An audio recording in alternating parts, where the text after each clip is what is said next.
المشاهدون الكرام، أهلا وسهلا بكم في هذه الحلقة الخاصة من برنامج عزف منفرد. هذه الحلقة راح نتحدث عن أهم الآثار في حضارة وادي الرافدين وأهم الآلات الموسيقية في ذلك العصر وفي حضارات العراق القديمة من سومرية وبابلية وأكدية وآشورية. راح نذهب برحلة مع البروفيسور ريتشارد درامبل، وهو طبعا متخصص أو من القلائل المتخصصين في العالم في الحضارات القديمة والموسيقى في الحضارات القديمة والآلات القديمة، وأيضا واحد من المعتمدين والأوصياء في المتحف البريطاني، وأيضا مسؤول على كثير من طروحات الدكتوراه في العالم وخصوصا في جامعات بريطانيا، والباحثين المتخصصين في التنقيب والآثار، وخصوصا تنقيب والآثار الآلات الموسيقية في الحضارات القديمة. فبروفيسور ريتشارد راح ياخذنا برحلة وراح حقيقة يتحدث لنا عن تحديدا حضارة وادي الرافدين هو اختصاصه. بروفيسور ريتشارد حاصل على أكثر من شهادة دكتوراه وأكثر من شهادة ماجستير في التنقيب والآثار، وأيضا هو موسيقي وعازف بيانو متميز ومؤلف، وبنفس الوقت حصل على أستاذية يعني أي بروفيسور من عدة جامعات، والآن هو مسؤول على قسم الآلات الموسيقية في الحضارات القديمة في المتحف البريطاني. لنرحب سوية بالبروفيسور ريتشارد دامبريل، وراح ياخذنا في هذه الرحلة. وطبعا أضيف معلومة أخرى أنه بروفيسور ريتشارد زار بلدان عربية كثيرة منها العراق والمغرب وتونس ومصر ودول أخرى، منها بحث ومنها عمل ومنها زيارات للتعرف على الثقافة. هو يعتبر أيضا خبير بالثقافة العربية. فنرحب بالبروفيسور ريتشارد. Professor Richard, how are you doing? Well, thank you. It's a pleasure to have a chat with you. في البدء راح نسأل سؤال هو كيف يستدل الآثاري على المناطق واللغة الأثرية، أو كيف يستطيع أن يعرف أنه هذه الأرض أو هذه المنطقة هي فيها لغة أثرية؟ Well, it is quite difficult, but for instance, in one of the most important sites, which is Ur, in southern Iraq, which was called Urim, then there was a mound which was called Del al-Muqayyar, which means the mound of pit of tar, because it was built with bricks, and the mortar between the bricks was tar, which of course went from the side of the bricks. So we knew that they might have something under there. And this is how we discovered the first of the big ziggurats in southern Iraq. And then, of course, for the objects, following the example that we did in Egypt in archaeology, the places where you find most objects which are well kept is in cemeteries, in tombs. So therefore you find where is the tomb or the cemetery, and you dig it, and obviously this is where you will have most important objects. So whenever you have this, you go for the cemetery. So we are tomb raiders, basically. It's a combination of factors. We go with the ancient texts. One text which is quite important is the Old Testament, the Bible, because it says that this happened here and there. Okay. This is confirmed in Al-Quran, of course, and in other texts which are later. So we presume that the city was about there or there. Okay. Then we have aerial photographs, which show much more easier from the air, distinctions in the color of the ground and the vegetation, which might tell us that this is likely that we have some buildings buried. So it's a combination of all these factors which help us to choose this place or the other. And also quite often these ancient sites are still imprinted in the memory of the old people who say, oh, my grandfather used to tell me that found some old pots in this place. And all these factors combined make it that this is how we can locate sites. Good. سؤالي الآخر ما هي أهم الآثار اللي تستدلون بها على وجود الآلات الموسيقية في حضارة وادي الرافدين وإلى أي زمن أو فترة تعود؟ This is difficult yet again, but we know, for instance, again from ancient Egypt, that whenever we found tombs, we found many musical instruments of all types. And therefore, the first archaeologists who dug in Iraq had the same processes. They thought that if we go in tombs, we will find musical instruments.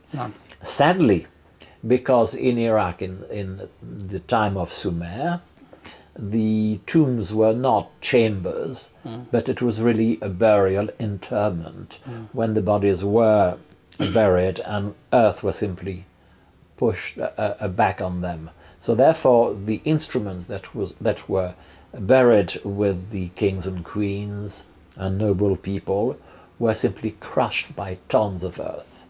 So usually all that was built in wood disappeared completely. The only instruments that survived were those made of metal, such as the lyre, which is behind me, and because the metal resisted better than the wood to corrosion and to centuries of compression by the ground. Now, to date the period, it's usually through textual evidence. We will find along the bodies buried or the objects that we find sometimes some clay tablets, like this little bit here. And on these clay tablets, it will mention it was during the reign of King so-and-so, of Queen so-and-so, that, this happened. And therefore, the textual evidence, it is on the clay tablets, allow us to determine the period. And then when we know more about the period and the objects, we can easily recognize by the look of a pot, the decoration, that this belongs to the beginning of the third millennium or later. So it's an accumulation, a progressive building up of data, allowing us to date things. And also the origin will be the color of the clay. For instance, if you show me clay from Iraq, I can tell you immediately, this is from southern Iraq, and this bit of clay is from northern Iraq. Because I know that in the rivers you have clays of different colors. So these are many factors determining the period and the origin of things that we find.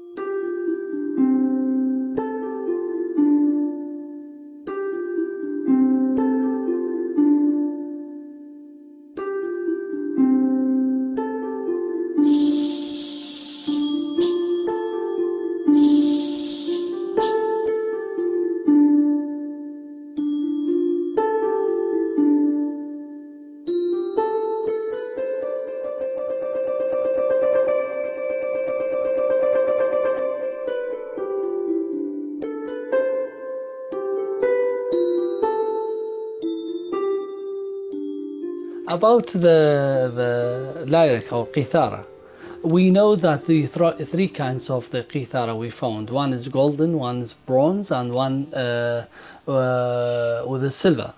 So do you think there is some thought that saying the normal or the ordinary people, they had a qithara but is from wooden?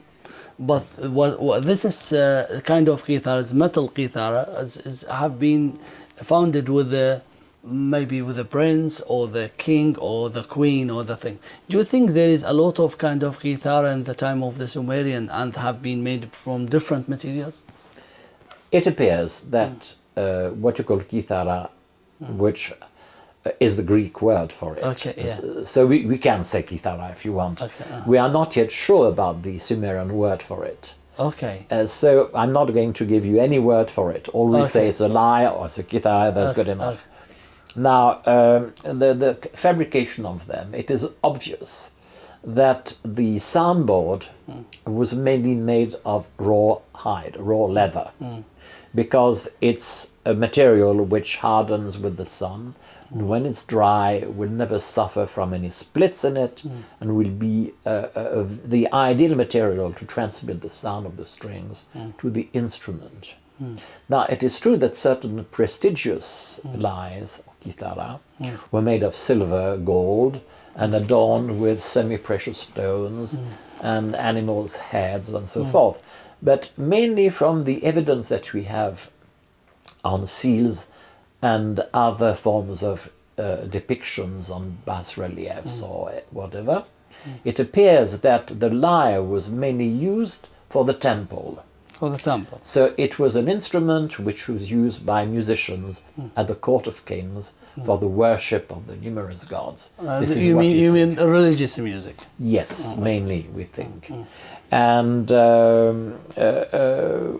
we doubt very much that Mr. Ahmed, whatever, would simply decide to have one of these large instruments, because it would have been very expensive to build and very expensive to maintain.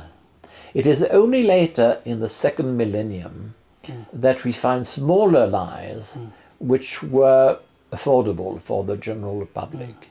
But the big lyres of about 2600, 3000 BC were very big and very expensively made. And these were definitely not made for the general public. أوكي. سؤالي الآخر، ما هي أول الآثار الموسيقية عن آلة العود وإلى أي سنة تعود؟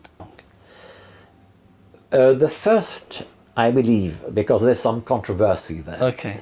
I believe that the oldest representation of what we call oud would have been about 3,200 years BC. Okay. And it was represented on a seal impression and its cylinder that we have currently at the British Museum, which was acquired by my good colleague and friend Dr. Dominique Collomb in the 80s, on which there's a boat, and at the back of the boat there is a lady sitting, and she, we believe, played what was a small lute, but some believe it was an oar, a paddle, rather than it was a lute. My hypothesis is when you have a paddle, you hold it firmly like this. Yes. And when it's a lute, you have more this position. Yeah, maybe you open your fingers a little bit to make them ready to play by the fingers. Exactly. This is why I believe that it's a oud rather than a paddle. Okay. It would be the oldest one. The next one comes from the Akkadian period. And we think about 2,300, 2,200. But I do believe really that the one on the seal impression was indeed from the Uruk period, about 3,200. That means now, under this fact, we have to change the last information. We know that about 235 years or 3,350. We have to change it now. That means now we have to say 3,200 BC. Yes, and there is something which is much more important than all this with the discovery of the lute. As you know well, being a distinguished oud player, thank you. That when you have a lute or an oud, the strings, one string will make different sounds. And they will make different sounds because you shorten or you lengthen the speaking length of the string by putting your fingers in the right place. Yes. Which means that you know about ratios, mathematical ratios. That's right. And if you have a lute, a oud, made 3,200 BC, it means that at the fourth millennium, during the fourth millennium, the Sumerians knew about ratios, mathematical ratios. Excellent. So this allows to tell us that the Sumerians were probably the inventors of ratios.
سؤالي الآخر، هل كان العود على شكله الحالي أم تغير؟ نحن نعرف ربما تغير، ولكن نريد أن نحصل على إجابة دقيقة من متخصص في هذا الجانب. Yes, indeed.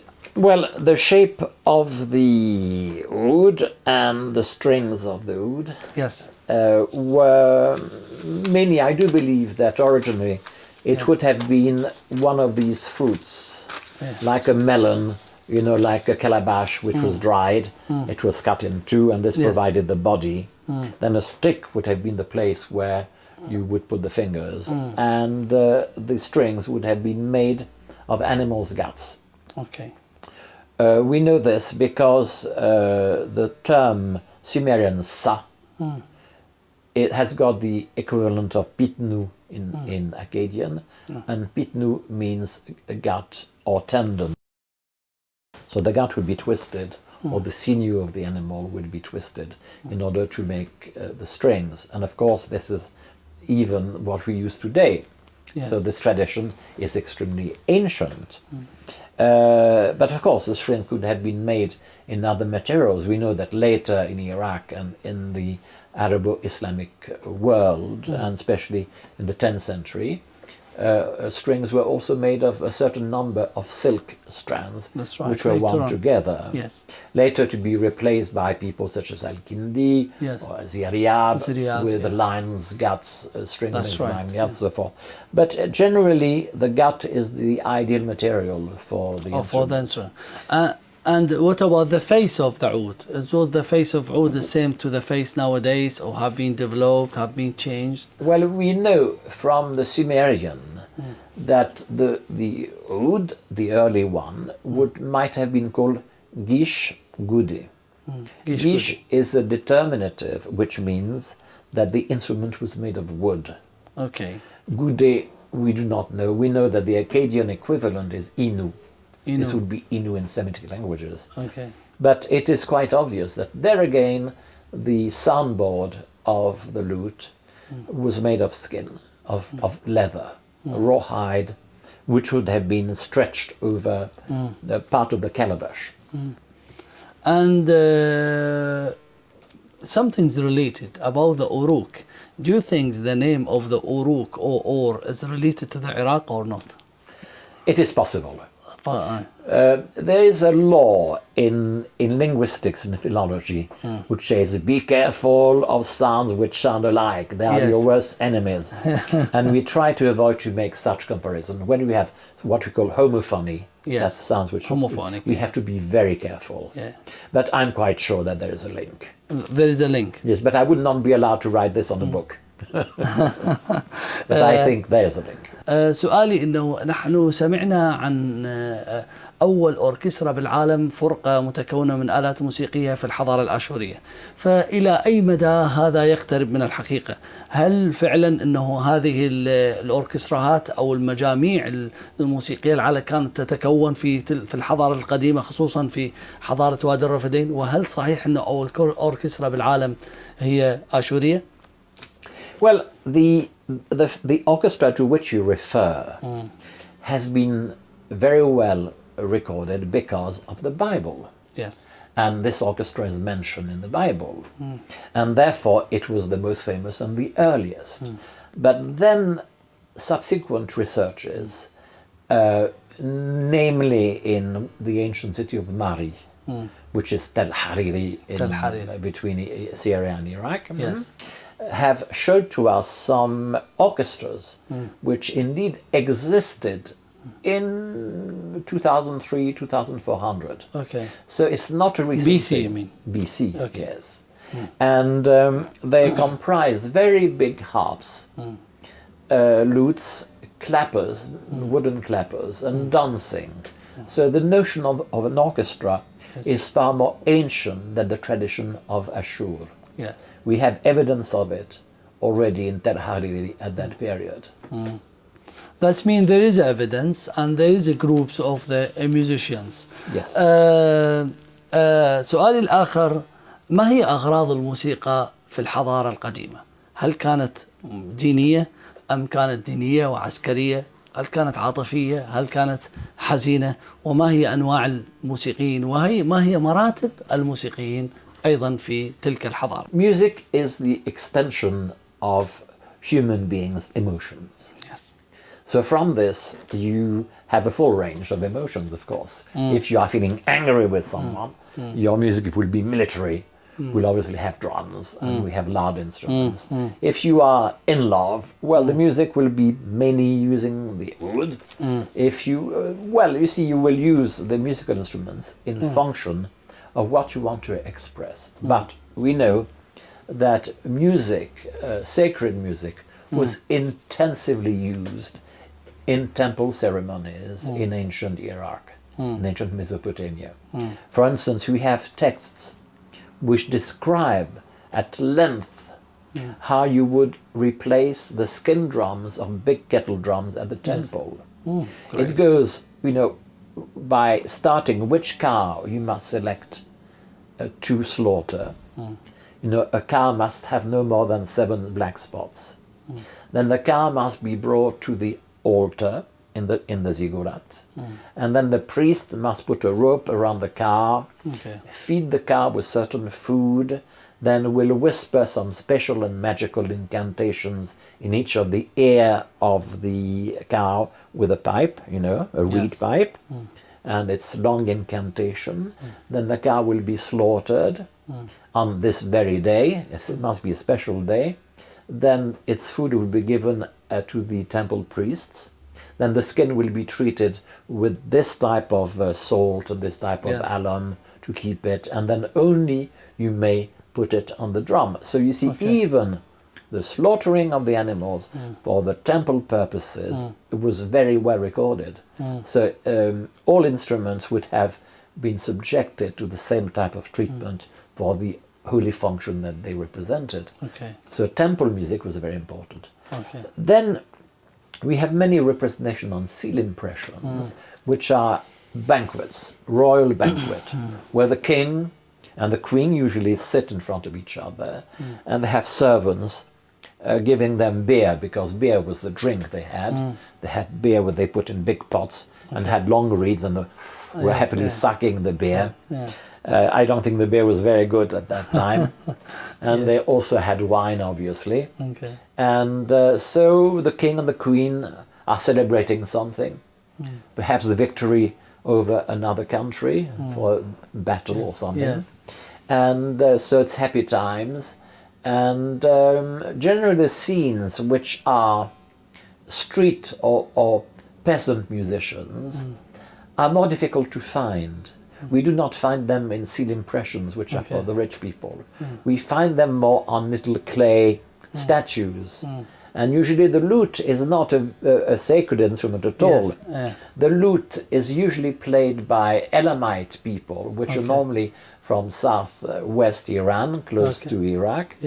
Usually they are dwarfs and they have banded legs. They are usually naked and play the lute. So the lute is really a street, a country instrument. More than the royal, not at all, never royal. Or temple music. No, not at all. It was really a music for the people of the country, or working class people. Maybe working class, or maybe wedding, maybe other things, other ceremony and public ceremony. Certainly not the religious, and certainly not the royal environment.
classify the music? Is it, for example, we say this is royal music and this temple music, depend or lie on the location and the place, or have we got some evidence about the music? Another question, is the royal music is different by melodic and by instruments comparing with the religious music? Ooh, this is a very tricky question. Very tricky question. Yes. Because we have a few texts with music theory. Basically, we have 4 important texts, which tell us a lot. We have only one complete melody written from the beginning to the end, and then it's not written in the Semitic language. It's written in cuneiforms, but in the Hurrian language, which came from northeast Caucasus, but they moved to southwest Iraq in Ugarit. So the language is totally different. It's not Semitic. As the only case of written music. And we know that this music was written for the moon goddess Nikal. We know that the composer was a certain Mr. Hammurabi. We know that the scribe was Mr. So-and-so, and they date from about 1400. So we have an idea of music for a goddess. Would it have been at the temple or played by folks in their homes? All we know is that the text is about a woman who is very sad because she cannot have any children. So she's very lonely. She therefore sings this hymn to try to ask the goddess Nikal that she might become pregnant. She may become pregnant. سؤالي في محور آخر هو حول النوطة الموسيقية. سمعنا كثيرا عن نوطات موسيقية من الحضارات القديمة خصوصا ما قبل الإسلام.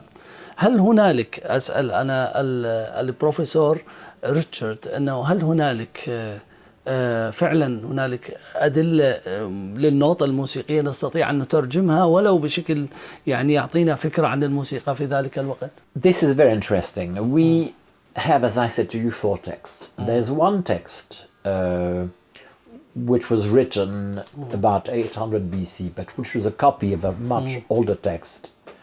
And this text gives us the name of the strings of the one instrument. And so therefore we know that there's a first string, a second string, a third thin string, a fourth string created by the god Ea, fifth string, then fourth string from behind, third string from behind, second string from behind, and behind string. So they were written 1, 2, 3, 4, 5, 4, 3, 2, 1. I've got ideas about this arrangement, but I don't want to go in details. Yes. That would be far too difficult to expose in a short time. Okay. Secondly, we know that from another text about the same period, but again the copy of a much... Around, which period?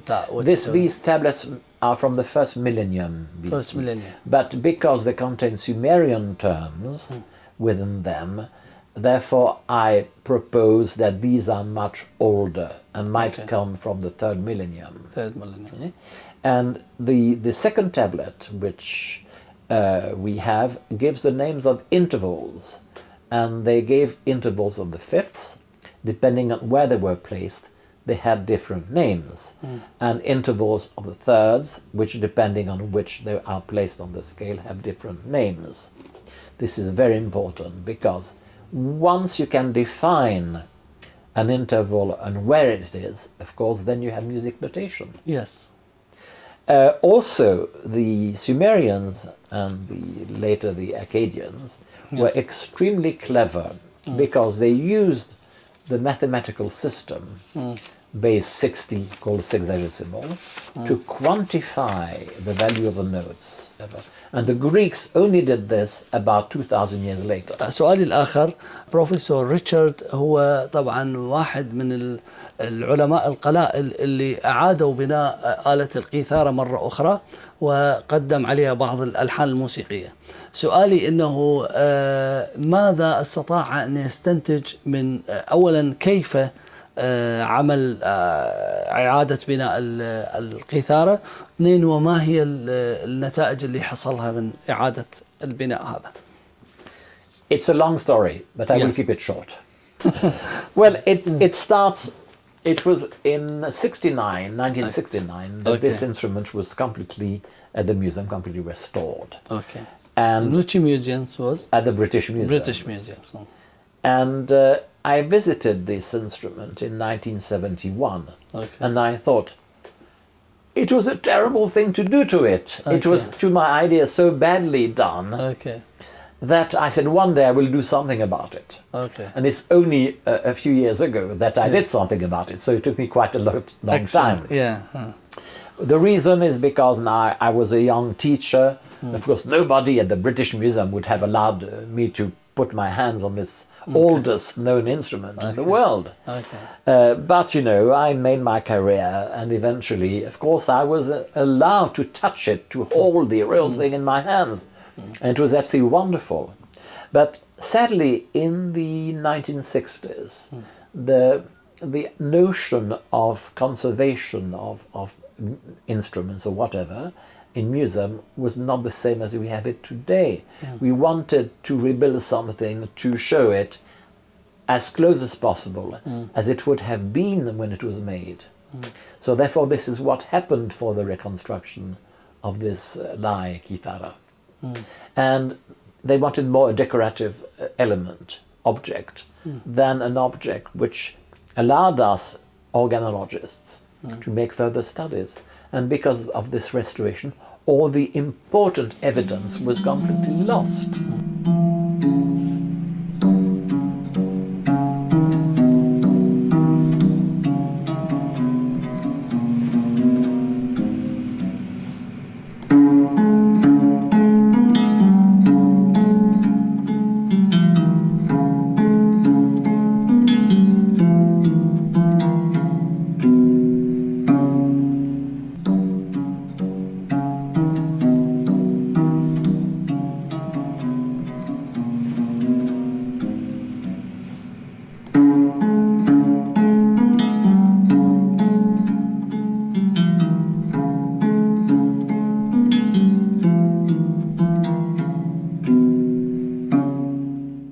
So when I reconstructed it with one of my students, it was part of a postdoctoral project. We went back to the original notes, which dated from the excavation of it, that is in 1928, 1929. We worked from the original photographs for the reports which had been written and for the original plans of conservation which had been made prior to the restoration. And we found that the replica which we made, which is behind me, varied quite importantly from the instrument that we have, the real instrument that we have in the British Museum. And this is a bit sad, but I suppose nobody is to blame because each period has its principles. But if it were to be redone, if I had the incredible luck to have the original instrument, you know, under my control today, I would have had a totally different approach to it.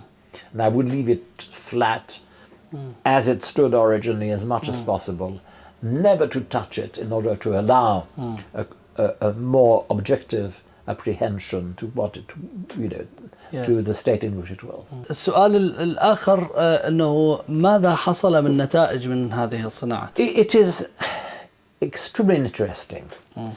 First thing, this silver instrument, the soundboard, was really made of a sheet of silver. So we know that in the third millennium, or the end of the fourth millennium, beginning of the third millennium, they already had the knowledge of metal soundboards that we have used later. I mean, the dobro, the American dobro, is a guitar with a steel soundboard.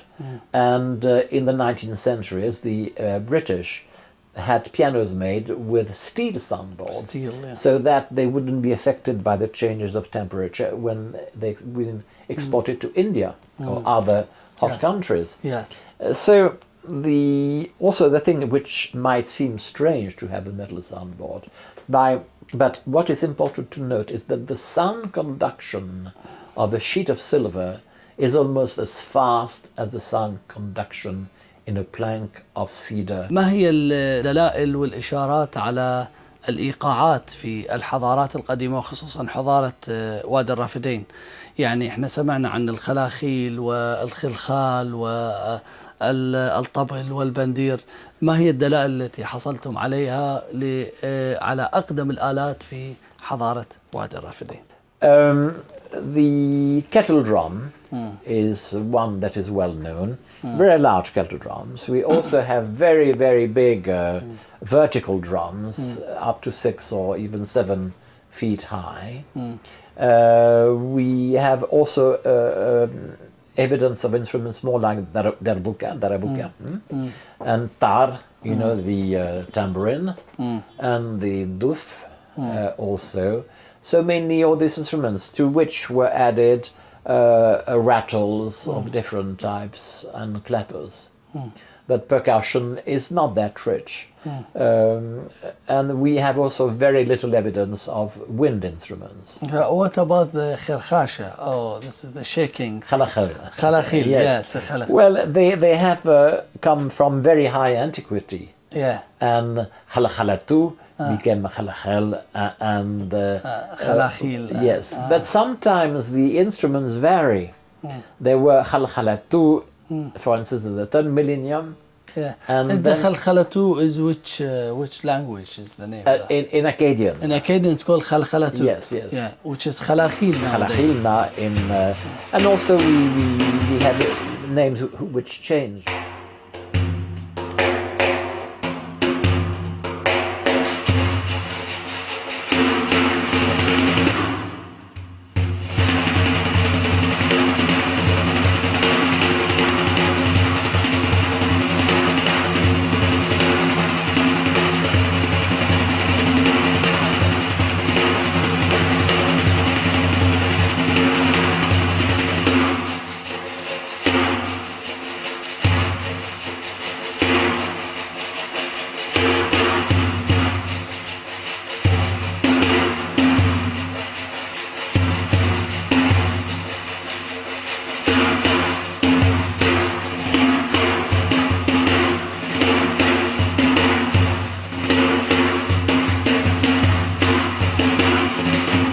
سؤالي الأخير، أنا أشارف على الانتهاء من الحلقة، والحقيقة يعني هذا المحادثة الثمينة والغنية يعني، وريتشارد بروفيسور ريتشارد لا نستطيع أن نلقاه بسهولة.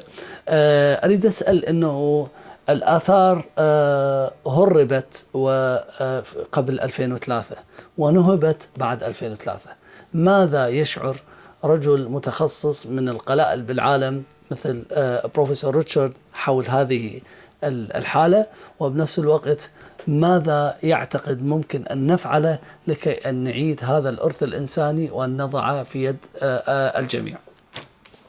The looting of the Iraqi museums are to a scale which makes of it a world disaster. It is absolutely terrible. The museum had been plundered. Everything that was made of gold was taken away. It was difficult for the looters to sell these objects because we know them by heart. I mean, you can show me any object which was from the Iraqi museum. I know it. Okay. I might not give you its number. Yes. But immediately if somebody showed it to me, this belongs to this museum. Okay. So you give it back.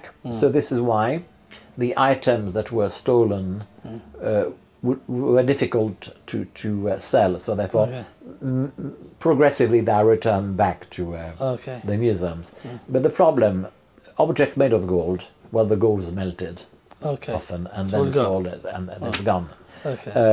And this is very, very sad. Okay. Of course, gold was another metal. You see, the function of gold in the ancient world was not because gold is expensive. It's that gold was a marvelous metal. It never oxidized.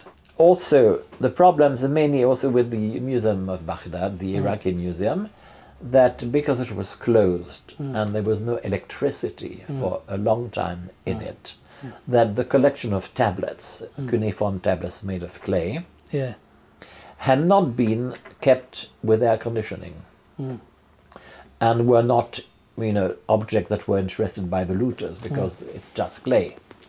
But the problem is that there's always a quantity of salt in clay. And of course, because there was no control in the humidity, the salt crystallized and damaged enormously the surface of the tablets. So certain tablets, because of the lack of air conditioning, were simply destroyed. So we have hundreds and hundreds of tablets Have been which destroyed. are destroyed. That's it. And that's tragic. Dug out objects which were then smuggled into Syria, and then from Syria went to Europe. And because there were new objects, they were unknown to anybody, Okay. so we couldn't say where they came from. Okay. And That's because- new digging.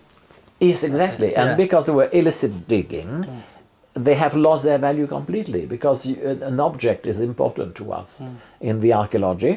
If it was dug out from a known site, its position was reported, the layer in which it was found, and all this is lost. And the site where they were illegally dug out, of course, are also destroyed by this plundering. This is absolutely tragic, because it must be reminded to the world that Iraq is really the cradle of civilization. You've been at the museum, at Yes. the British Museum, you've seen the efforts that were made. Yes. And indeed, with the Italians, the French, and Yes. the British and Yes. others, we will manage something. But what is gone is gone, That's right. and never will be found again. Professor Richard, I would like to thank you in my name and all of audience in our program Solo Playing, and thank you very much for this is very beautiful journey. Thanks a lot. Thank you. Shukran. شكرا